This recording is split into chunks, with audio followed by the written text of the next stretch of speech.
Lately, I've been noticing things. Tiny little details everywhere I go. And they all create this sense of uneasiness in me. Cab drivers are speeding through reels while on the highway.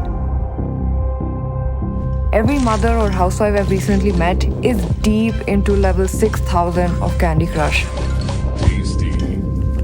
Our bathroom breaks have gotten so much longer. And dinner dates have started to feel quite quiet. Clearly, there's something amiss. An invisible virus of sorts is spreading. We're changing, little by little.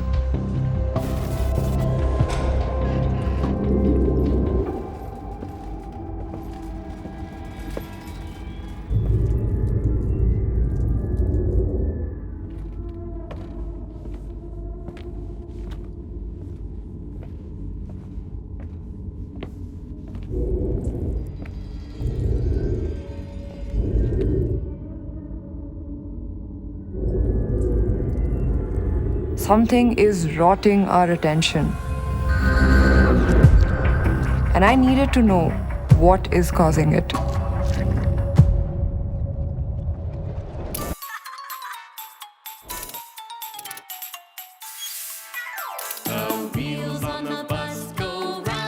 This is Cocomelon, every infant's favorite show.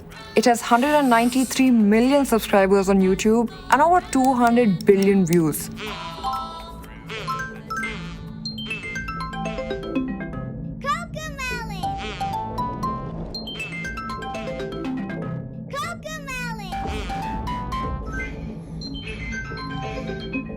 What you're seeing here is how children react to the Cocomelon soundtrack. They are put into an almost trance-like state, and this happens by design. But their success is backed by a sinister little experiment. See, what they would do is trap a child in front of two screens. On one, Cocomelon would be playing, and on the other, visuals of regular everyday activities that a child couldn't care less about.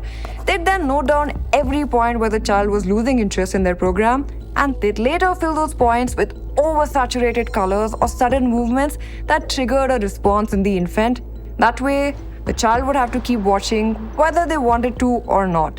And if you really think about it, this is very hard to differentiate from an actual drug addiction. Clearly, the situation is terrifying for children. But what about you? Okay, imagine you're just back home from work after a long day. You take out your phone to feel a tiny little upper. You wonder if there's been any notifications in the last few hours and log on to your favorite social media app. Except, it takes a split second before your notifications are revealed. This isn't because of your slow internet speed or some glitch.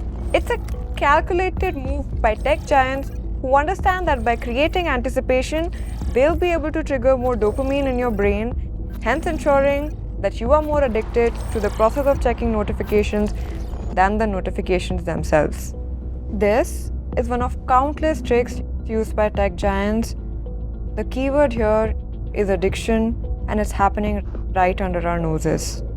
I mean, it's exactly the kind of thing that a hacker like myself would come up with, because you're exploiting a vulnerability in human psychology. The inventors, creators, it's all of these people, understood this consciously, and we did it anyway.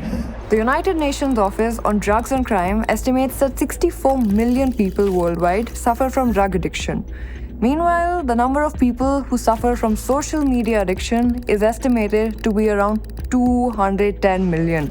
The drug cartel business has had centuries to amass such a huge market share, but the dopamine cartel is just an emerging startup in comparison, and it's already got 3 times the market share. See, what keeps me up at night isn't my own dopamine dependencies.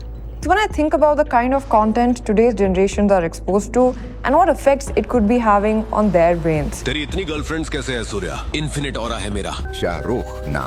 Level 8 get बन गई है कम्मू. I mean, what the f is this? Chun chun chun sahur. This virus cannot spread further, and yeah, it is a virus because it has infiltrated our culture in the blink of an eye. And before it fully corrupts the last few brain cells we have left, we have to understand its symptoms. How it affects your ability to focus, your ability to remember things, and even your ability to think critically. Hopefully, we can still fight it. So let's break it down. This is the dorsolateral prefrontal cortex. That's the part of your brain that's responsible for your ability to focus and pay attention, and that's our first pit stop.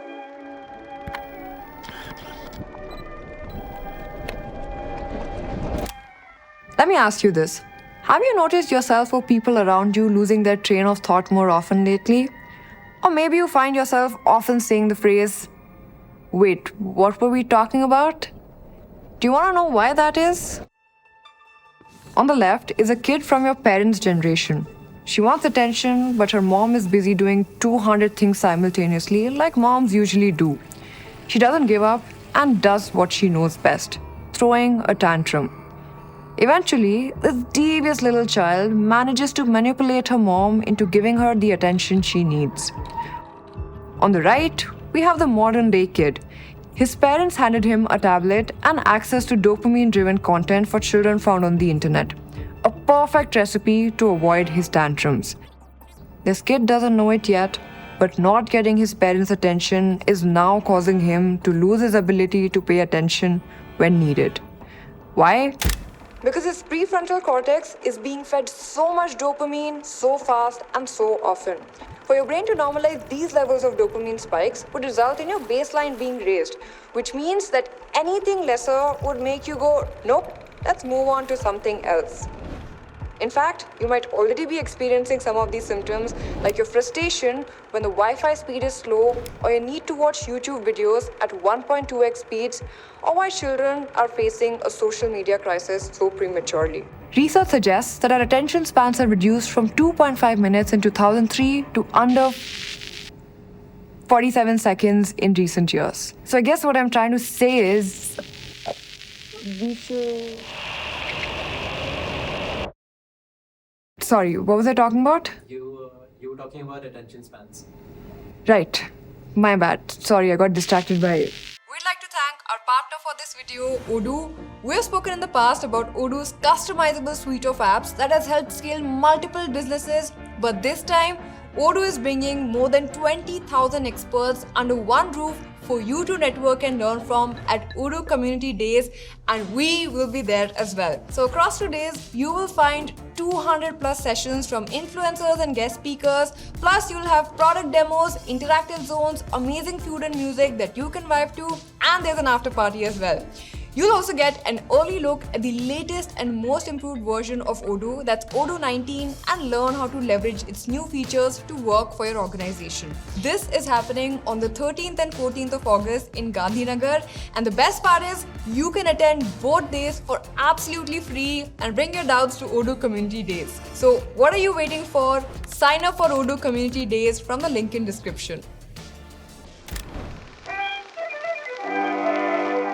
This is the hippocampus, where memories of past events are stored. And this is the amygdala, where all your emotional memories are stored. And they function in fascinating ways. I want you to try an experiment. Try to remember a memory of yours, something you're quite fond of. Perhaps it's a birthday party from a few years ago. Yours, back when you still had short hair, where all your loved ones were there. Even your partner at the time was there. No, not her, the one with the straight hair. She'd come all the way from Delhi for your birthday, and she brought your favorite cake. What was it? Tiramisu? No, wait, you hate tiramisu. Was it pineapple? Oh no, wait, it was Black Forest cake. The candles were lit, the laughs were plenty, and it was just the best time ever. Except, there's something weird and fascinating about this memory. You're seeing it in third-person view. At least 7 out of 10 of you are. But when you lift out the memory, you saw it all from a different perspective, no? From your own eyes. It is widely accepted among neuroscientists that most people don't really recall a memory as much as they recreate it. You're not pulling it out of a saved file and revisiting the same data each time. Rather, you're remembering the last time you remember this memory. This process is called reconsolidation. But what's more, the emotion you're feeling while recalling a memory often alters the details of the memory itself. This is what allows us to erase all the anxieties and heartbreaks of college and eventually look back at it with rose-tinted glasses.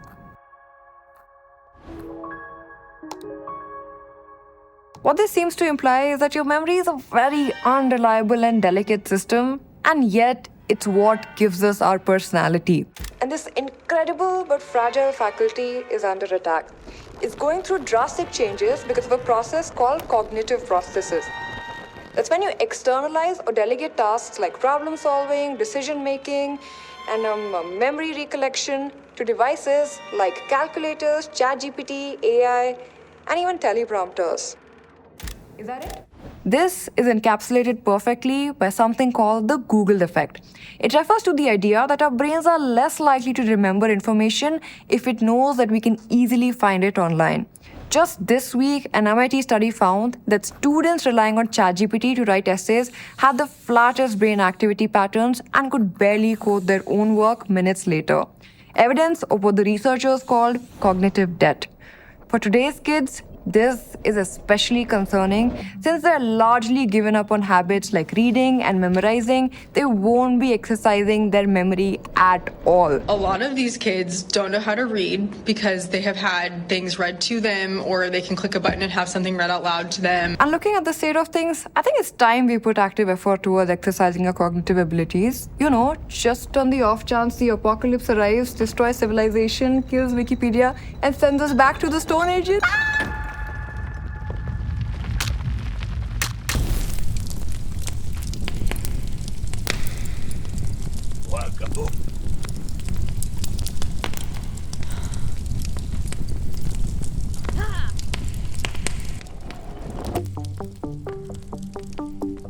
What really separates the intelligence of humans and that of other species is, you guessed it, language. Inventing a vocabulary is what helped us communicate the most complex of ideas to each other. You'd be surprised by how ingrained language is to our personalities, our culture, and the very fabric of our being. Let me show you.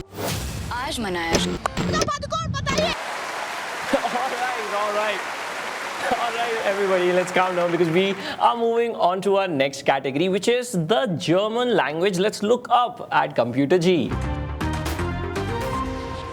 So, the German word for hand is, well, hand. But the German word for shoe is Schuh. So, your question is, what is the German word for glove? Option A, Handschuh.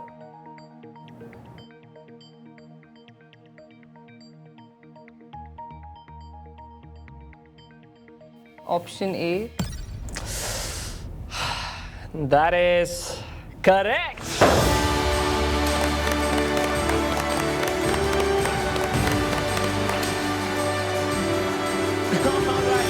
Let's settle down because the next one is gonna be even harder. The German word for cool is cool. The German word for cupboard is Schrank. So your question is, what is the German word for refrigerator? Option A, Kühlschrank. Option B, option A. Option C, option B. Option C. You've chosen option C, which is actually option B, and that's option A, which is Kühlschrank, and that's correct!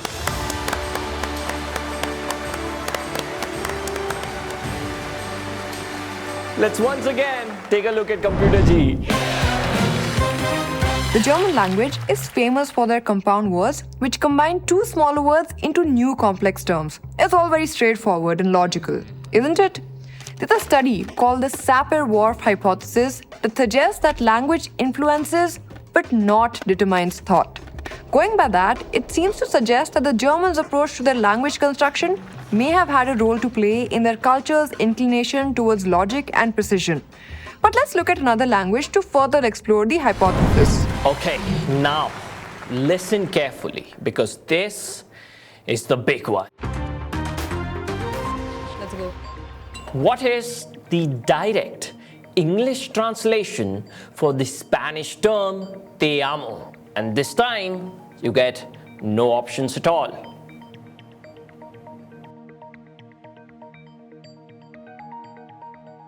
I think it's I love you. That's actually incorrect. That was actually a trick question. There is no direct translation for te amo in English. That's right. The closest translation for I love you in Spanish is actually te quiero. Historically, te amo was always meant to be used as a far more intense declaration of love. Whereas if you look at English, we only have I love you. And if we wanted to convey something deeper, we generally just add adjectives and metaphors to it. Linguists call this a lexicalization difference. Spanish builds extra rungs into the love ladder so speakers hear and feel finer shades of affection from childhood. Maybe that also explains why they are such an emotionally resonant culture. If you want to learn how to make videos like the one you're watching right now, let me give you a glimpse of what it takes.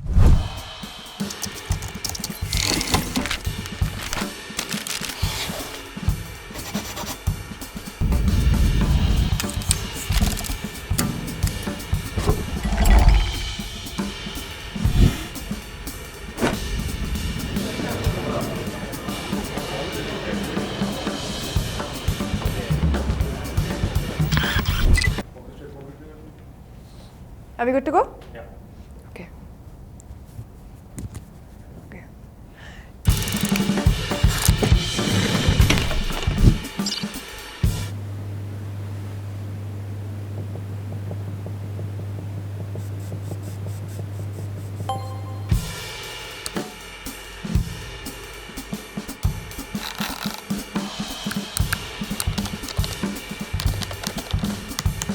Are we good to go?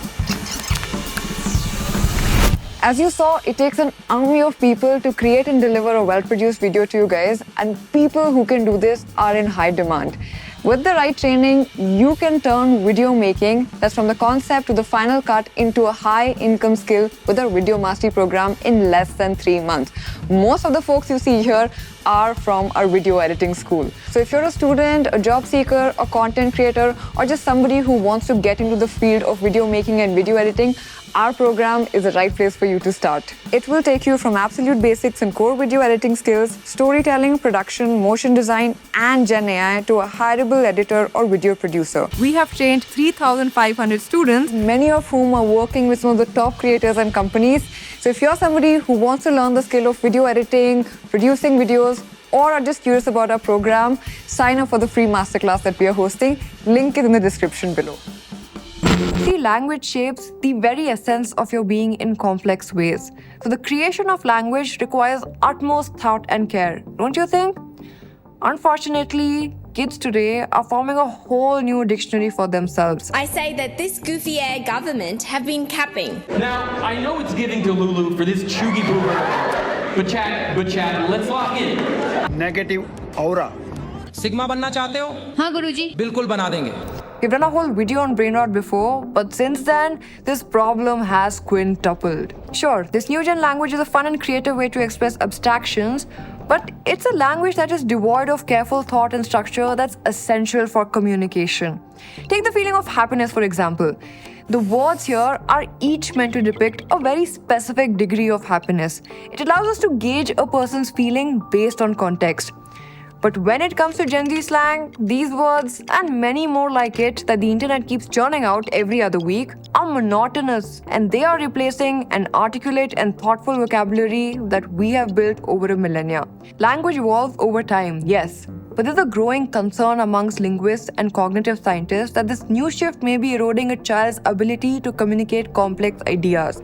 We may not be at much risk as we are part of the transition period, but for kids tomorrow, their dependence on quick and easy forms of speech could weaken their ability to structure sentences and think critically.